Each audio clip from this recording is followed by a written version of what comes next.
May 29th, 2025. It's Talking Giants, brought to you by SeatGeek. And today had Art Stapleton on of The Record and NorthJersey.com. You know Art Stapleton. I know Art Stapleton. You love Art Stapleton, and so do I. Talked all about Giants OTAs. Now, they've only had OTAs for 2 days, but today on Wednesday was the first day for media. So we talked all about the offense. We talked about is Mike Kafka calling plays.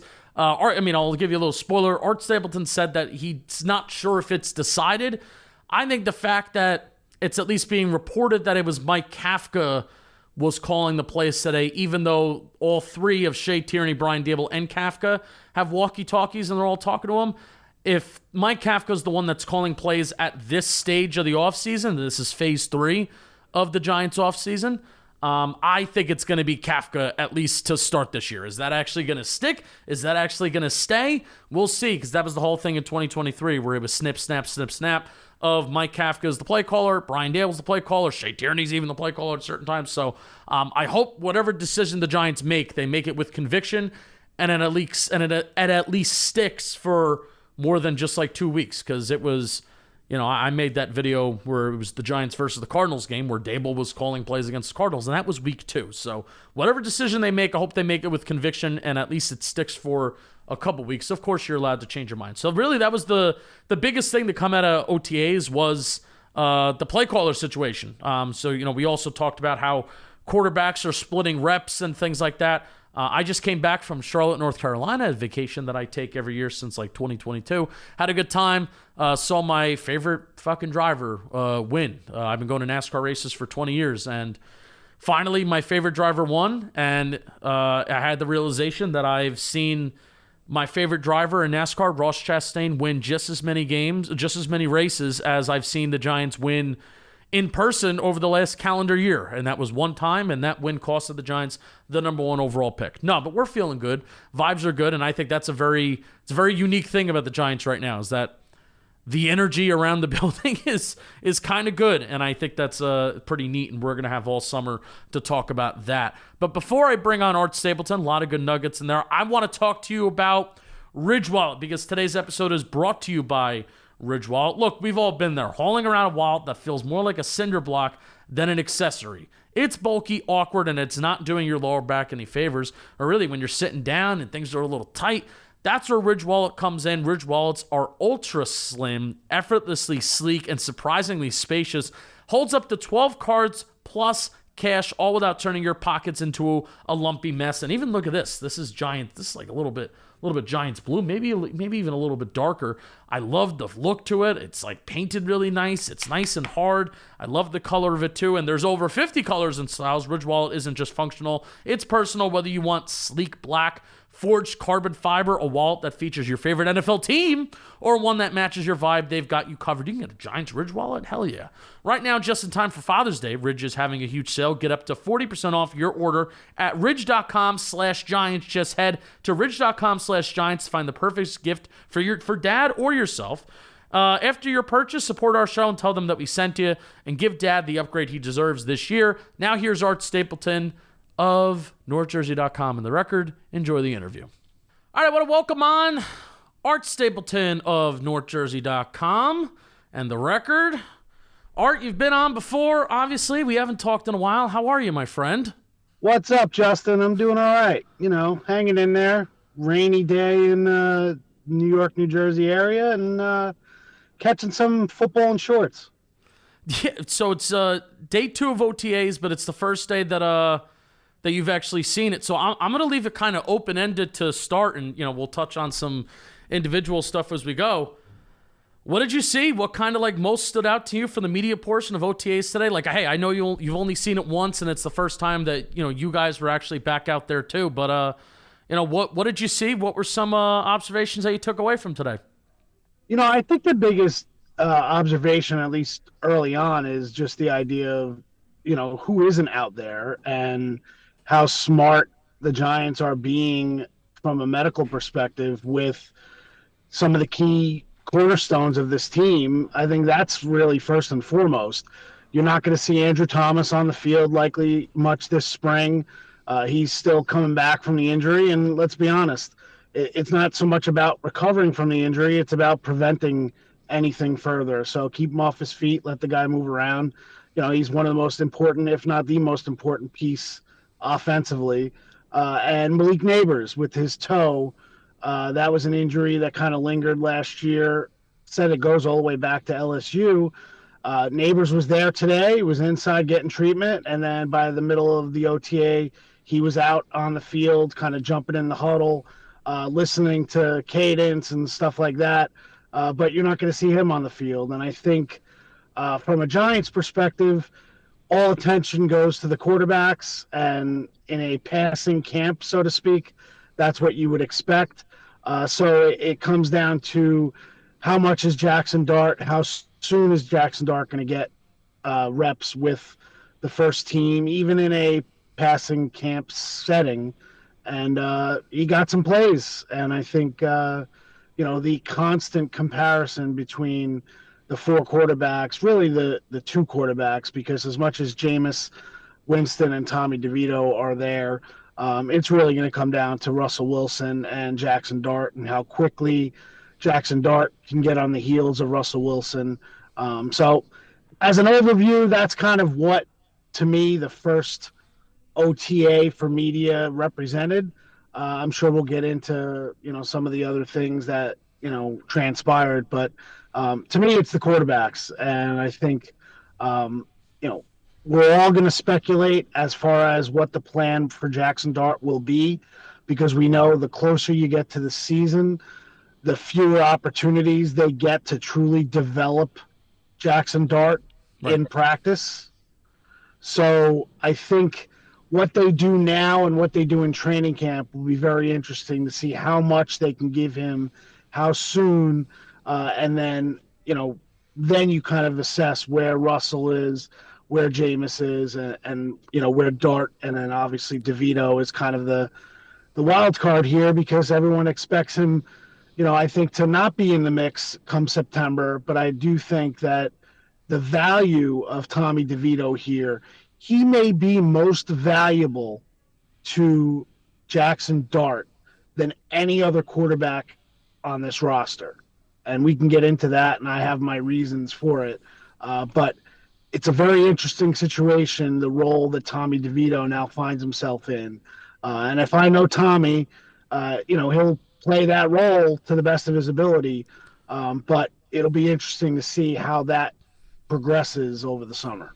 I think he's even valuable for Russ and Jameis, and I think Daboll talked about that after the draft. I mean, there's one quarterback that's been in the system for a couple years now, and that's lo and behold, that's Tommy DeVito. But I want to talk about Daboll and how he's talked about how they're going to split up the QB reps, because after the draft, I couldn't believe, Art, the level of detail that Brian Daboll went into talking about Jackson Dart, and specifically the plan that the Giants have for Jackson Dart. There was even a point where Joe Shane finished a thought in a sentence, and unprompted, Brian Daboll was like, yeah, and I'm going to expand upon this point with Jackson Dart. I'm like, I don't know if Daboll has ever done that. And then he gets up to the podium today, and in typical short and sweet Brian Daboll on the field podium tendency, he's back to saying the 5-6 word sentences.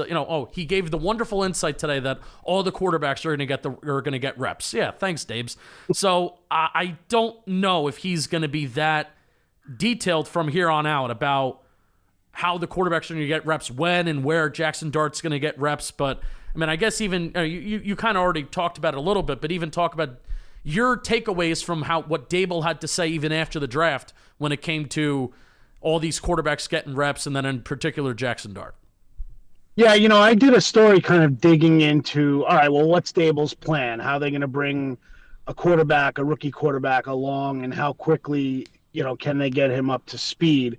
And I went to I used two different avenues to try to piece together what I think a semblance of a plan will look like. Number one was 2 years ago when Tommy DeVito was an undrafted rookie, and they had no business playing Tommy DeVito. And then with injuries to Daniel Jones and Tyrod Taylor, all of a sudden Tommy DeVito had to get ready to play when he had never worked with the first team offense in practice.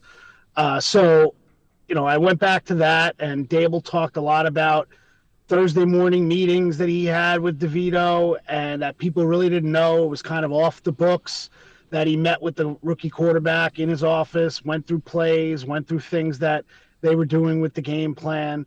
And then obviously in my reporting, I went back to Buffalo and Josh Allen's rookie year and talked to people, did research, read stories about reports from 2018 about how they handled Josh Allen working with the third team in training camp. And then obviously, it took a half in week one for him to surpass Nathan Peterman to basically take over in Buffalo. So I think a lot of it is timing. I think they don't have enough time to truly dedicate to both parties. And what I mean is they have two mouths to feed, right? You've got to worry about the actual offense and actually getting a team ready to play and win. And then you have the other aspect of this, which ultimately long-term is more important, and that's the development of Jackson Dart into your franchise quarterback. So I think Daboll and Mike Kafka and Shea Tierney, they will have to be very calculated in terms of what they do as far as Jackson Dart goes, how much work they will do outside of the 2025 New York Giants. And what I mean by that is once game plan starts becoming a factor later this summer, where they start installing for games, they have to decide how much is going to Jackson Dart and how much they are just going to keep a global view. And ultimately that probably comes down to Jackson Dart and how much he can handle. Right. Why did you say, a couple minutes prior, you said that maybe we'll get into it. Why is Tommy DeVito like one of the most important pieces to, Jackson Dart and in terms of, this summer in this training camp? Well, you mentioned it, number one. I do think there's value in him being in this offense. So we see it a lot. I remember talking to Victor Cruz when Victor Cruz signed with Chicago after the Giants released him years back. And it was, a situation where you're a veteran receiver, you kind of feel like you're, I don't want to say being used because that's a little negative, but it's almost like, how am I going to, be a value to the younger players? And then all of a sudden the veteran doesn't have that value.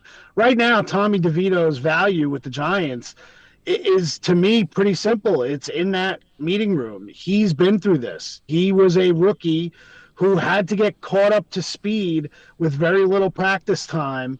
And he knows how to work with Brian Daboll and Shea Tierney and Mike Kafka. So when they split up today, like for 7-on-7s, they had the 1s and the 2s in one end zone, and that was Russell Wilson and Jameis Winston. And then on the other end zone, it was Tommy DeVito and Jackson Dart.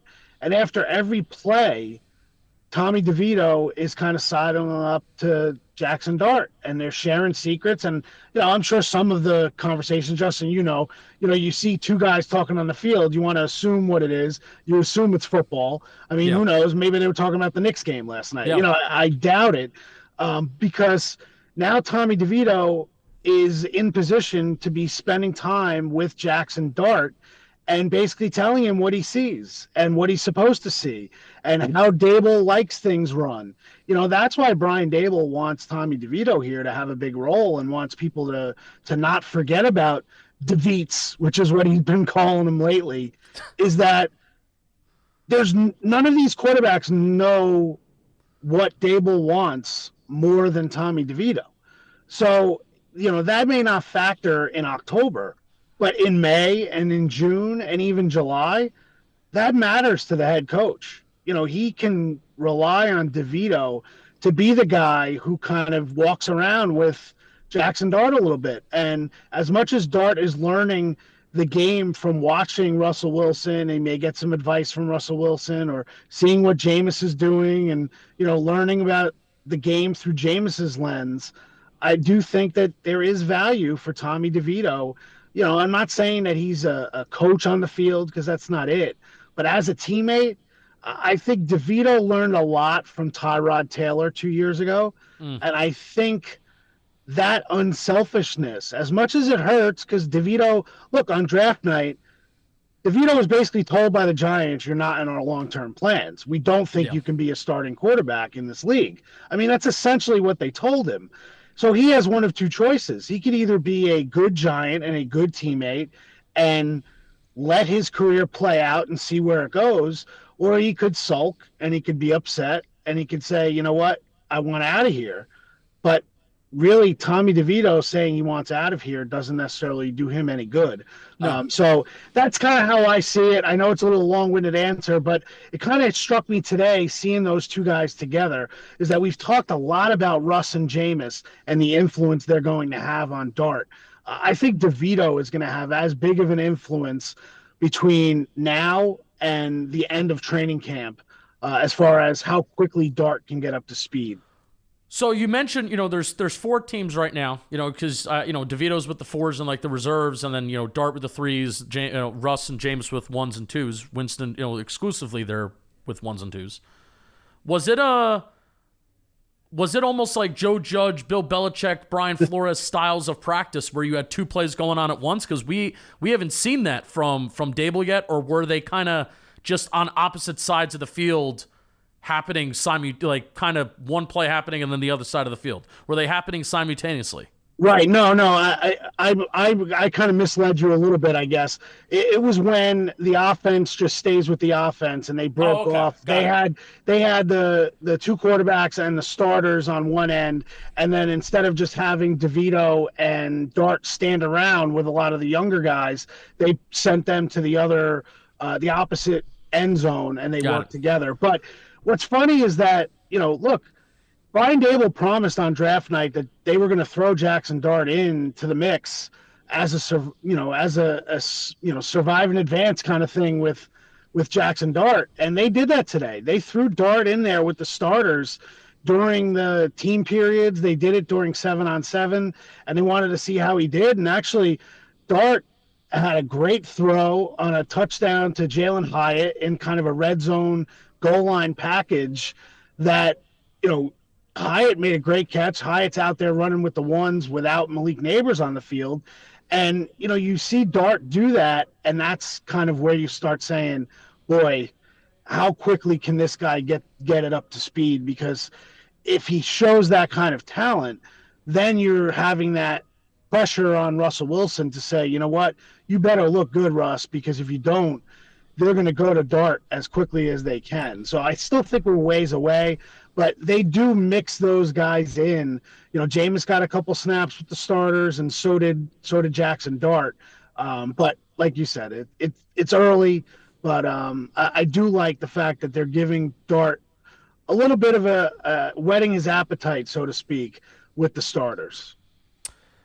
Probably the biggest thing to come out today, it seems like Mike Kafka is calling plays. I think that was reported during rookie camp, and then it was like, all right, well, is that going to kind of continue through the offseason? And seemingly it happened again today. I don't know if Daboll, I'm sure even if you guys asked Daboll about it, he's going to deny it and be like, oh, we're still figuring that out.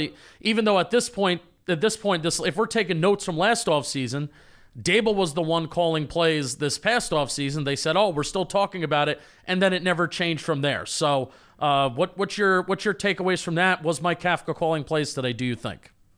It wouldn't have surprised me, or at least next week, if we make a big deal about this, that Daboll has 3 walkie-talkies out on the field, and he has one, Kafka has one, and Shea Tierney has one, so that we could all debate as to who's calling the plays. I think in this situation, I think Daboll is obviously spending a lot of time with Jackson Dart, but I do think that Daboll is probably back to where he was in 2022, trying to take a little bit more of a global view of this team and seeing where things go early on. And, I've been told he's been spending a lot of times in the defensive meeting rooms as much as he is the offensive rooms. That's what you have to do as a head coach, and I think, Mike Kafka did not do a terrible job calling plays. I think the execution was a big part of why the play calling failed. So look, I was all for Daboll taking over last year, but it was pretty obvious that they called plays that would have worked had they had a quarterback who could execute the plays. And, again, that was the reason why Daniel Jones lost his job, even more so, in my opinion, than the injury guarantee, is that they were just designing play after play after play that they thought should have worked if the quarterback made those plays. And then when they went off of Daniel Jones, then you had quarterbacks who couldn't necessarily meet those plays with their skill sets. So, again, they let themselves down. But yeah, I mean, I think it wouldn't shock me if Kafka is calling plays. But once you go back to Kafka, now do you go back again to Daboll if things struggle? You've got to make a determination for this team and say, this is the best course of action. Let's do it. I think it has to be a collective thing too. Yeah. They need to work better offensively and have a better plan with the personnel, and they need to be able to know what their guys can do on the field on Sundays and then call those plays to make it happen. It sounds simple. It sounds ridiculous that a team doesn't work that way, but when things start breaking down, I think in the past, Daboll almost, I don't want to say job preservation, but you feel like you're the head coach. You have to take advantage, take the reins, make sure everything works. And I think if things continue to fail, then that's when, as a head coach, you run out of options. So, look, we're going to play this game. As you said, we're going to see who's on the walkie-talkies calling in the plays. And part of me feels like Daboll enjoys that. He enjoys that. Oh, I think I'm pretty sure he does as well. He enjoys the guessing. He doesn't enjoy the questioning. Yeah. So I think he, and again, maybe he shouldn't. Maybe that's part of Brian Daboll's personality where he should drop that back and forth with the media. But I do think that there's part of him that enjoys the fact that, if you guys want to read into something, go ahead. I'm not going to correct you.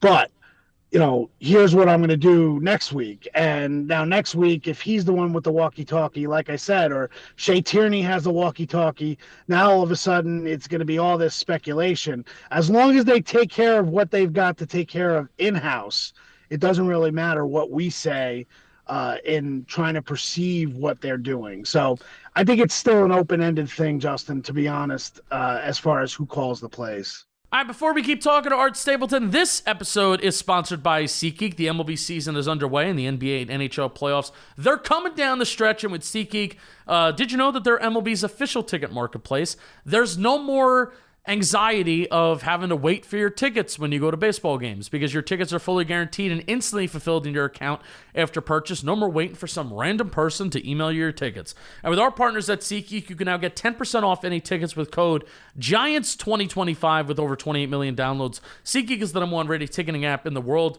You know that green means good, red means bad. You know this. Come to some Giants games this year. I would love to see, even better yet, because I can imagine tickets are maybe somewhat cheap because Landover, Maryland is a dump. Use code GIANTS2025 and go to the first game against Washington because the Giants are going to win. And you know we came through for you guys. You can use code GIANTS2025 for 10% off your next set of tickets at SeatGeek. That's 10% off any tickets with promo code GIANTS2025. And now back to talking with Art Stapleton. Okay. Yeah, I mean, because at least last year, and then even the first year, it's like, all right, well, Mike Kafka, usually from the start, I don't believe when they say, oh, we're still talking about it. No, it's like we haven't talked about that yet. No, I guarantee you've talked about who's going to call offensive plays this year, and if that's the answer, it's hey, Tierney's going to have the microphone. We're all going to have a walkie-talkie, and we're all going to be talking to quarterbacks. I think that's a fine strategy because that is the plan. But probably the thing that frustrates me most about Daboll, and you kind of touched on it just a couple minutes ago, I think he's an impulsive person for how detailed Joe Schoen gets into things and how detailed Brian Daboll can sometimes talk about things. He's not a detailed person with the media, but it's like, oh, we have a plan for this, we have a plan for that. We sit down with our analytics guys and we get into tendencies and we get into situations and what are we going to do here? What are we going to do there? For a staff that seems like, and especially going after 2022, this was certainly my thought, for a staff that seems like they have answers if things go this way, that way, that way, the last 2 years, it's been, I feel like he is a very impulsive coach, and there is no better example than when it comes to the play caller. So, like, if you decide that Mike Kafka is the play caller, like, give him more than, I uncovered in 2023 that it was the Cardinals game, right. Going. So that was, what was that, week 2? Make a decision, have some conviction behind it, instead of being so impulsive. That's probably the biggest critique that I've had about Daboll, and I do like Daboll as a coach.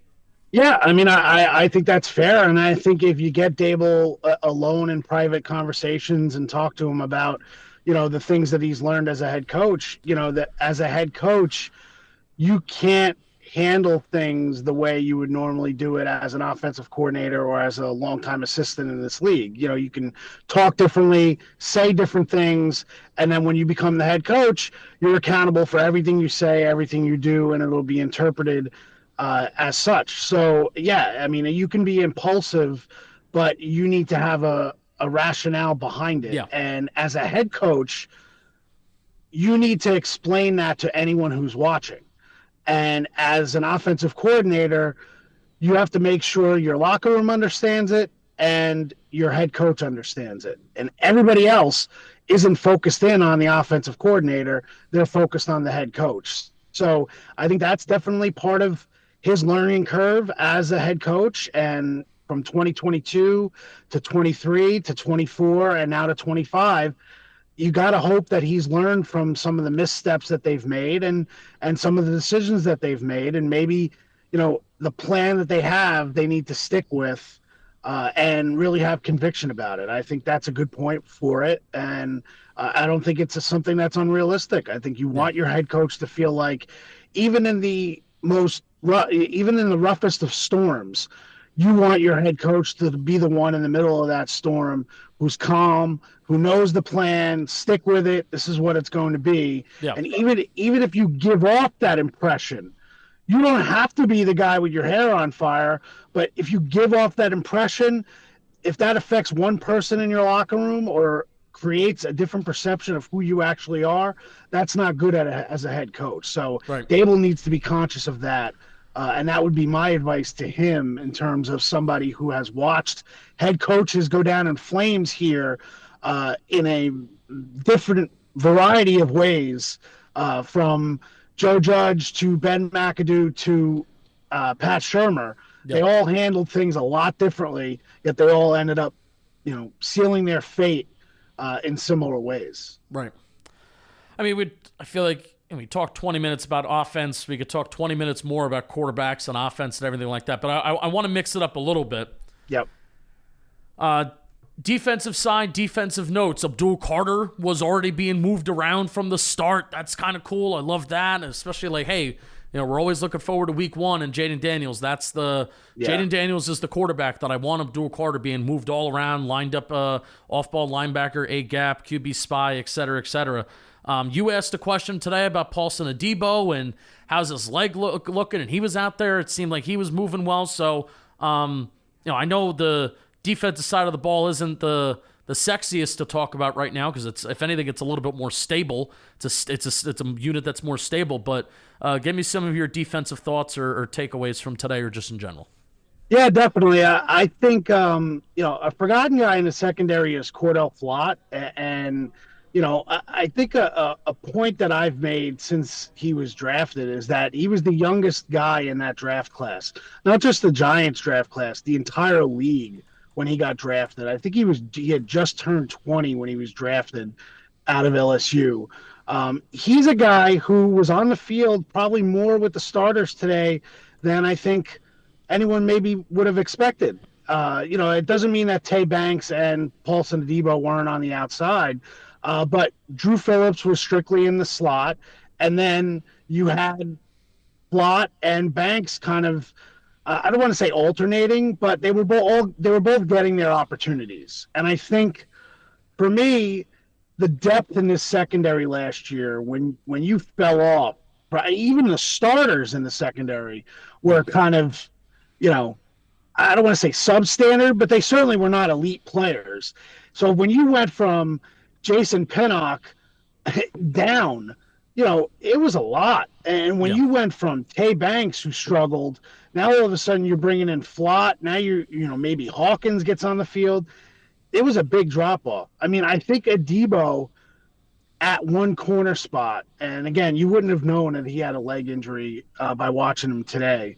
I think that secondary, I think the additions of Adebo and Javon Holland will kind of raise all boats a little bit. Oh Now yeah. you're not talking about it's that one extra player who, instead of your C player is not your B player anymore, and your B player is not your A player anymore. So all of a sudden, the strength is in numbers. So on the back end, from a, I guess, logistics standpoint, I think they might be pretty good with some of the things they're going to do on the back end because of what they have up front. And the other guy, Justin, that to me is a huge puzzle piece in this defense is Bobby Okereke. And he talked to us today. And the idea is that Okereke's still a little, he hasn't gone overboard and talked about how tough last year was, talked about his injuries, but he did not play well last year. He was No. not the Bobby Okereke that was the same as Wink Martindale's middle linebacker, the leader of the defense. Was it? To me, it's too lazy to just say it's the system. It was not the system change totally that took Bobby Okereke from a player who, was challenging Fred Warner for Pro Bowl honors the year before to last year. I mean, you had fans circling plays that Bobby Okereke accusing him of quitting on plays, against the Tampa Bay Bucks, that one long run that, you still don't know what Bobby was doing on that play. I mean, he's a guy who this team, if they get Bobby Okereke from 2 years ago, I think all of a sudden you're talking about a defense that, yes, we know how good they can be up front. Yes, we know they can be improved on the back.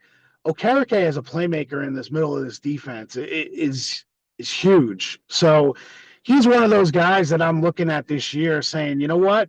Is he a guy who's going to be here long term, or is he just kind of a guy who is here and now all of a sudden, come October, we're going to be talking about who can replace Bobby Okereke, because that's a spot for the Giants to kind of improve this defense. So a big spot for me for Okereke on this defense going forward, no question.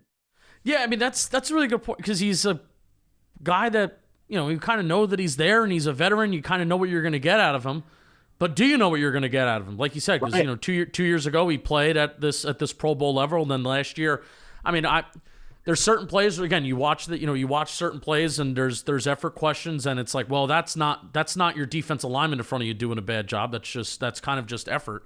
But can he? Is his cap hits for the next 2 years are $14.4 million the next 2 years? Can he be a linebacker that Can he be a linebacker one, Mike linebacker that's worth getting $14 million for the next 2 years for the New York Football Giants? And especially for a team that, at least in my opinion, I think they did some things to address stopping the run. I don't think they made like the biggest leap in terms of like their run defense because they didn't add any new linebackers. They drafted Darius Alexander. How quickly is he going to come along?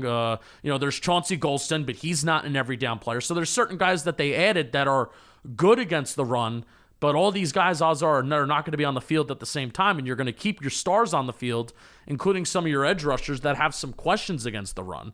So it's Bobby Okereke. Like, dude, can you be a linebacker one that's worth what your contract actually is? So I think that's a great point. And the way it is, Justin. I mean, Deontay Johnson is one of those guys who flashed last summer, and it was almost like, okay, can he really be a player on this defense? And Darius Musa was he's a special teamer. Okay, maybe he's not really a defensive player. Then he showed some flashes late in the season.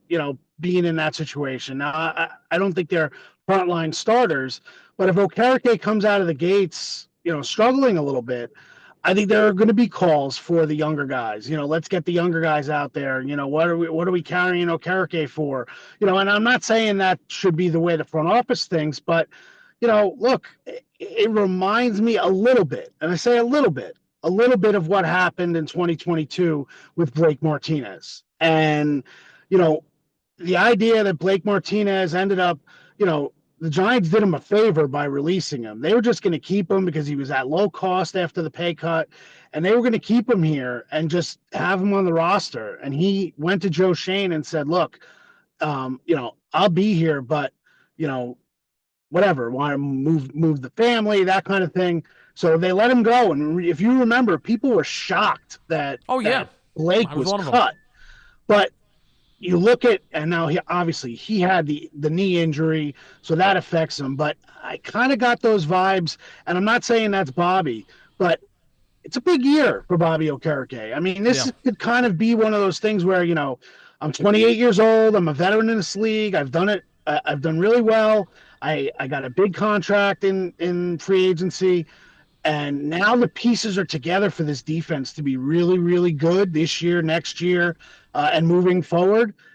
Okereke, I would think, would want to be a part of that. And I think he's got to go out and kind of grab it a little bit. And you hope that another year under his belt, I think that, maybe, he can be that guy. Look, Justin, I called him the best free agent signing that they've had since Antrel Roll. And I think Antrel Roll, what he did for this franchise, playing every game for a 5-year contract, may never be done again in free agency.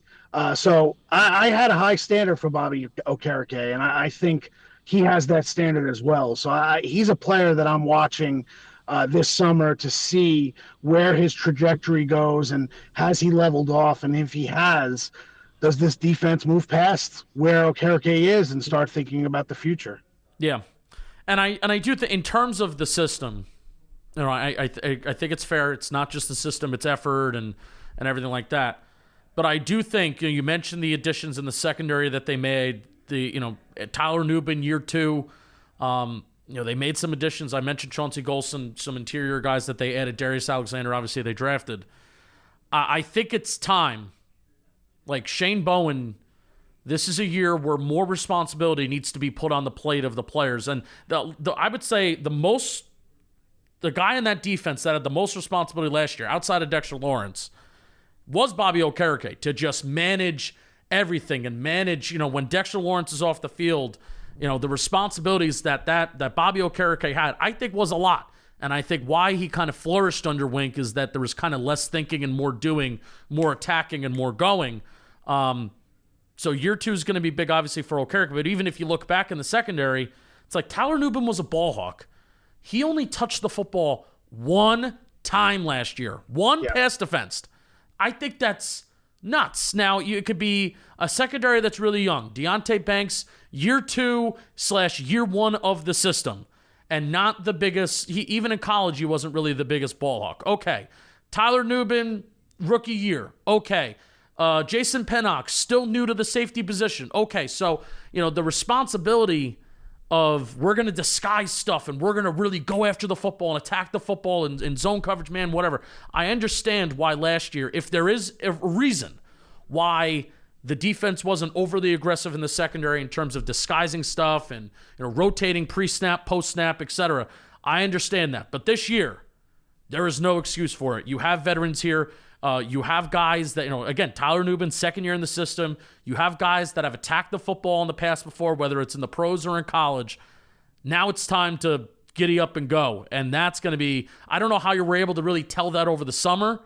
Besides, I don't know if they get interceptions, and it's one of those things, if the defense gets interceptions over the summer, then you're worried about the quarterback throwing interceptions. So I don't think it's going to be something that we're going to know until games get started, but that's something that I'm thinking about too in terms of the defense. Yeah, no, absolutely. I mean, I think, this isn't Shane Bowen's defense right now. This needs to be the New York Giants defense, and I think they need to work together as a staff and be more creative and put more on the players, on their plates, like you said. And I think, look, this is not a vanilla league from a defensive perspective. You can't survive just sitting back in the NFL anymore. Teams are going to attack, especially in this division. And for the Giants to survive, you've got the people now. You've got the personnel. you got to kind of stand up behind that and say, you know what, we need to put our players in position to truly succeed. Yeah, that'll be a storyline, like you said, all the way through the summer, and we'll still be talking about it when they head to Washington in week 1, to the idea of where's this defense and what do they got going. I want to ask you some kind of just like cliff notes on some guys and some backup positions and things like that. We know that Evan Neal, second team guard today, left guard, that was pretty well reported. Where was Marcus Bowe lining up primarily today? I had him primarily at right tackle, so I think they're probably looking at that as a future. Illuminor's contract is up after this year. Maybe, can he play tackle? Can they kick him inside? Do they need to kick him inside right away? So right now I look at that. That's where he was, right tackle for OTA too. Okay, and any other? And again, you've only been there for one day, and at this, and also I think it could be seen as a good thing that there's not a ton of like quote unquote position battles. Like a lot of the starters are kind of already decided. Of course, there's depth questions on a team like this, but do you have like any backup notes or certain guys that you're monitoring close that maybe people aren't talking about? Obviously Hyatt's a big talking point. He was out there, like you said, with the ones with Neighbors not there. Certain guys in the wide receiver room, there's some enticing names there, or even like interior defensive line depth. Nothing on the interior defensive line. I think the interior offensive line is going to stack up very interesting with Greg Van Roten at right guard. You have Evan Neal in that mix now. You have Jake Kubas, and you have Aaron Stinney, who they liked last year as a reserve. So I'm not sure if you can carry all 4 of those guys, plus John Michael Schmitz at center. Right. So that'll be an interesting thing to see how the interior line shakes out. Plus you have Bo as an option to kick inside if that works out. That's one spot. I think, at this point, tight end is going to be very interesting. Can Daniel Bellinger hold on to his spot and have more of an impact than he had last year? Because I think you've got Theo Johnson. I think Chris Manhertz proved that he's, a solid piece, especially in the running game last year. And I think you have Thomas Fidone as a 7th round pick. He's better than a 7th round pick. I mean, the injuries are what knocked him down. So I think Bellinger is one of those guys who needs to kind of put a lock on his position this summer, because I think Fidone is going to be coming. And I think that, when you talk about what they have in that tight end room, I'm not sure if they have room for 4 guys. So it'll be interesting to see if that becomes a battle that we all talk about. And, as teams, as the Giants have, I don't think any NFL team likes this, but the Giants have had a couple of guys. Darius Slayton has been one of those guys that have gotten the performance escalator. Yep. Darnay Holmes, he was a guy that got it. I think he wound up getting cut. The Giants wanted to try and trade Slayton before 2022. Glad they didn't. And I think Bellinger is also eligible for that escalator, if I'm not wrong. So that's something to keep an eye on, definitely when we get to later in the summer. Yeah. I want to finish off with one more thing. And we talked a lot of quarterbacks at the start. I'll finish off with some quarterbacks. Art, you've been covering the team. This is only your second year covering the team, believe it or not. That's how young you are. No, but I need to hear the leadership and the energy that. I mean, we could even include Jackson Dart in this, but because they're veterans and because they've, I think you've spoken to them more at this point. Russell Wilson and Jameis Winston. I don't know if we've ever. I mean, this is even going back to Eli, the whole hum Eli Manning. Like the leadership and the energy that they bring, it is, I am sure, unlike anything that you've seen at the quarterback spot since you've gotten here. Justin, I think when it comes to Russell Wilson, look, the guy's got the ring that he won in the shadow, in MetLife Stadium. So you know what he brings to the table. I think the personalities kind of give a different feel in the locker room, and some of the guys talked about, look, we understand that, they're at this point when they walk in the locker room, people know who Russell Wilson and Jameis Winston are. There's not much talk about what they're going to be. So I think ultimately the leadership is going to come from Jackson Dart's fire, but I think there's a calming presence with Russell Wilson that this Giants team needed at quarterback, and there aren't any questions about what he's done at the highest level. Ultimately, can he get to that point? It's going to be fun for us to watch, right? But I do think that quarterback is – look, they played 4 quarterbacks last year. It can't get any worse, right? Giants fans don't want to hear that. No, we have to. We retire that phrase. We have retired that phrase. Exactly. No, but certainly they're crossing their T's, they're dotting their I's. Hey, if they certainly cannot point to the quarterback room this year. You know, I think they've done it. They did it last year, 2022. You know, it was a strange year all within itself, but I think last year, kind of like from the get-go, they were looking at the quarterback room, being like, "This is if this year is going to go haywire, it's going to be because of that room." So, no doubt. Art, appreciate you as always, my friend. We're gonna see you. I'll see you at training camp, and we're gonna catch up. I hope you enjoy your spring and summer. Sounds good, Justin. Thanks, man. Thanks for having me on, and best for a quiet June and quiet beginning of July, and then we'll be out there at East Rutherford and doing it all again. I love it. Thanks, Art. All right, Justin. Thanks, man. All right, thank you to Art Stapleton for coming on the show. We will see you next week. I don't know what I'm going to be doing next week. I may do a solo episode. I may bring somebody on. I may take about a couple hours to dive into some Giants stuff and rewatch some stuff and have somebody on. I don't exactly know what I'm going to do yet, but I had a good time with Art Stapleton. Appreciate everybody that's listening. Appreciate everybody that's here. I'll see you next week with something. I may even go, you know what? I may even go live next week. I kind of want to go live. So I may go live and I may have an episode next week. So I'll see you then. Take it away, Joey. It starts today. Let's go Giants! We